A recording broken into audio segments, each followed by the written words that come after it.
Sup nerds, Adam Ronin here, coming at you with another Ronin review. Today, another product from our buddies over at HORI. They sent us over the D-pad controller for the Nintendo Switch, which is, of course, compliant with your needs for the D-pad. And we are going to talk about that today on our newest review.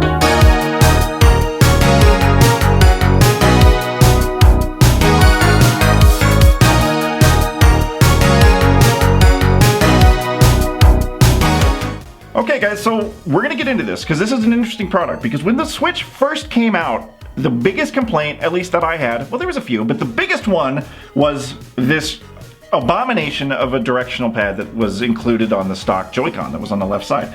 It's cumbersome, it doesn't feel good on your thumbs, and especially for the type of games that I know that you like to play and I like to play, fighting games and type of stuff, which are pretty prevalent on the Switch. We got the Street Fighter 2 collection, there's the Street Fighter Anniversary collection, there's a ton of Samurai Showdowns.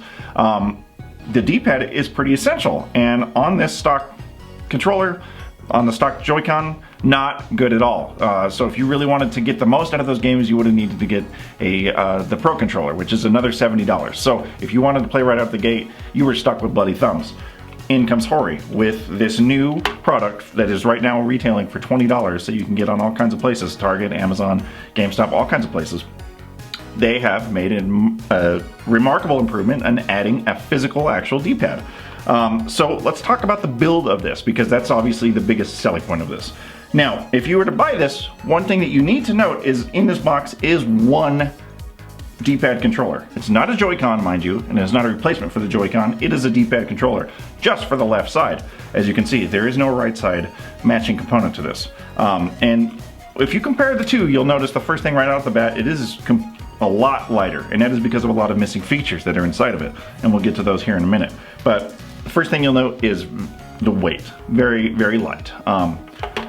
Included on it are your D-pad, which replaces the buttons, your stick, the minus button, which is a very interesting rubbery feel, your share button, and your two shoulder buttons, and then of course your sync button on the back.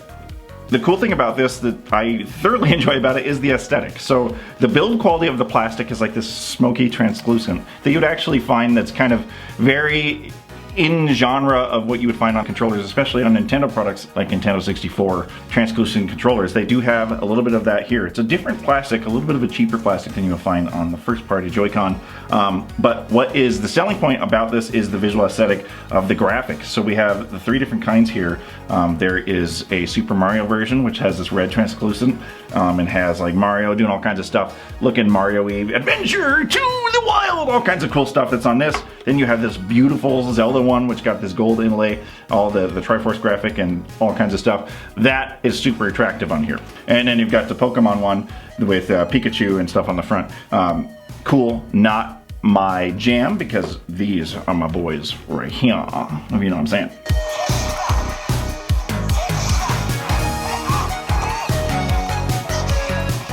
So I mentioned that there was features missing because this controller only works in handheld mode, which means you can't undock it and put it into your controller. You can't hold it by itself. It has to be attached to the Switch for it to work, because it does not have wireless functionality. Other things that it's missing, like I mentioned, wireless functionality, has no internal battery, no HD rumble, and no motion controls. So that's how they get away with it being so cheap. For $19.99, it's because they cut out a lot of the expensive features that you find in this, which makes buying a pair of Joy-Cons $70-ish, where you can get one side of this for $20, because it's just bare bones minimum, stick it in and play, because your focus here is the D-pad. So let's get into the meat and potatoes of what this is all about, which is that D-pad. So this is going to be a huge improvement for certain types of games. So this is going to be for your side scrollers. This is going to be for your old school Nintendo games on the Nintendo Online thing that they've got going on. This is going to be great for fighting games. Now, I'm talking to you, which is the R24 audience, who loves fighting games. So we've got a lot of different stuff on the horizon. So you know you've got the old Samurai Showdowns, you've got the Street Fighter games.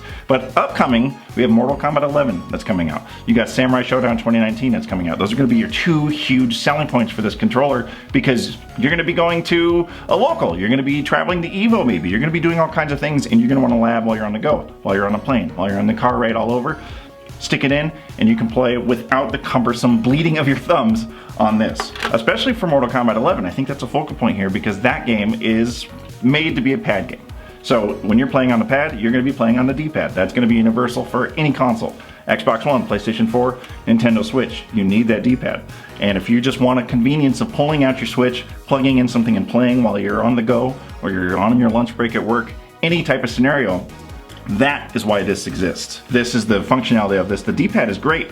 It feels good. It's got nice clickiness to it. There is nothing crappy about the D-pad here. You also have the stick, which I do find is actually really comparable to the stick on the regular Joy-Con. Like, there's not a lot of difference to it. It has the same type of, the flick, the responsiveness, the click, they're almost identical in terms of each other. The big selling point and takeaway here, though, that I want you to focus on is the D-pad. That's what this is all about. Motherfucking D-pad.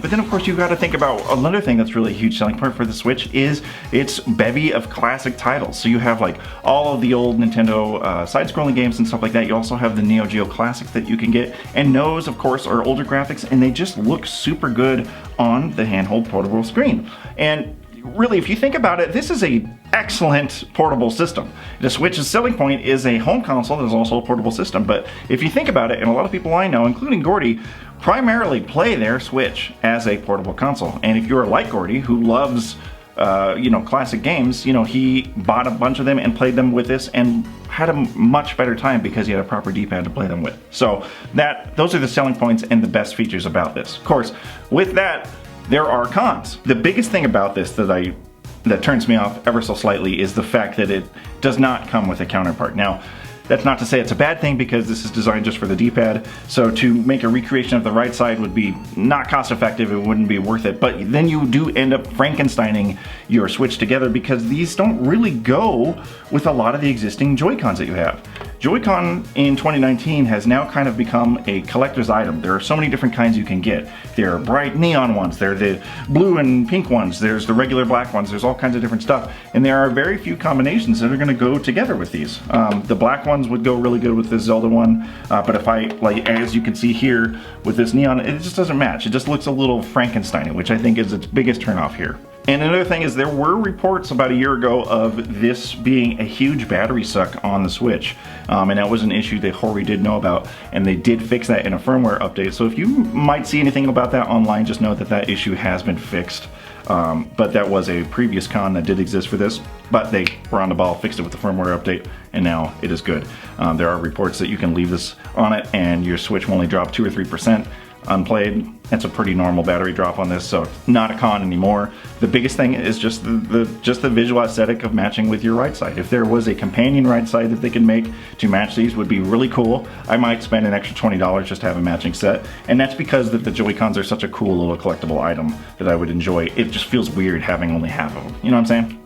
But yeah, $20, not a bad buy, but you also are getting a $20 product. You're missing those features, the rumble, the wireless connectivity, the stuff like that makes the Joy-Cons what they are. You're missing a lot of that. So you're only primarily paying $20 for this D-pad. So is that worth it to you for the upcoming fighting games or the side scrollers when you're on the go? I think it is, because these things can really shred your thumbs and they're just not comfortable to play.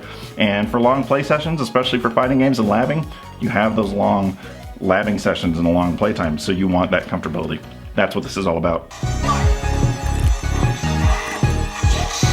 Anyway guys, that is the review of the D-pad controller from HORI, and I'd like to know what you think about it. You can get this anywhere. Like I said, right now, $19.99, Amazon, GameStop, Target, all over the place. Pick it up, let me know what you think. We did some giveaways of this, so there are a lot of you that are watching this video that probably received this already from us. Cool stuff, so let us know what you think. I'm Adam Ronin. Talk about it on Twitter with me, talk about it in the comments, press the sub button, press the bell so you know when our next review from HORI goes live. All kinds of good stuff. Gordy! Do you like this? I love it. The man has spoken. What can you say other than press subscribe and watch more R24 videos?